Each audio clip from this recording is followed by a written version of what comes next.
Music presents.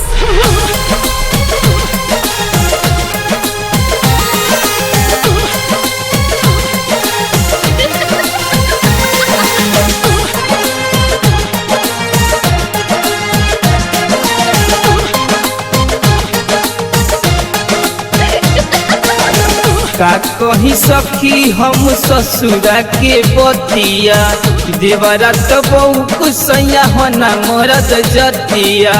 का कही सखी हम ससुरा के बतिया देवरा तो बहु कुसैया होना मरद जतिया।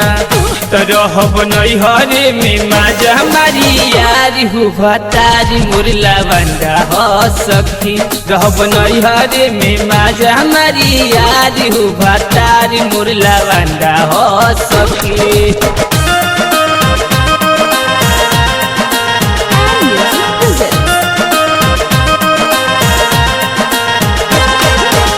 चढ़ली जवानी मोरा सही फफाता देवारा तो बहु को करा कुछ ना बुझाता।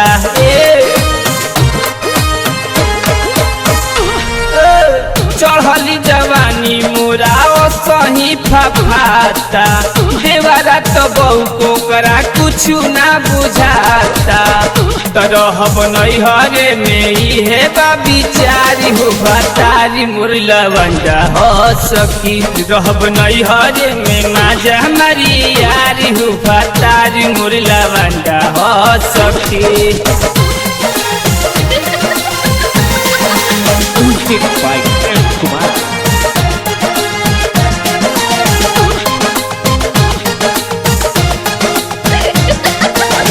बिना देखले बाप भाई शादी मोरा कइले पकावा के घर देखी चाचा वालू भइले। जाए चाचा तार माटी लागो बिना देखले बाप भाई शादी मोरा कइले पकावा के घर देखी चाचा वालू भइले। तो बोल करी का मोर ससुरा बिचारी हो तारी मुरला बंदा हो सखी। रहब नैहरे में माजा मारी यारी हो तारी मुरला बंदा हो सखी।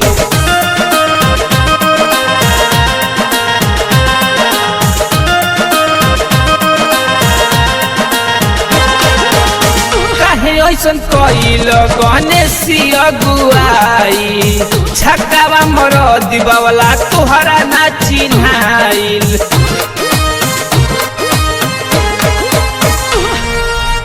काहे ऐसन कइल गणेशी अगुआई छक्कावा मर दिबावला तोहरा ना चिन्हाइल।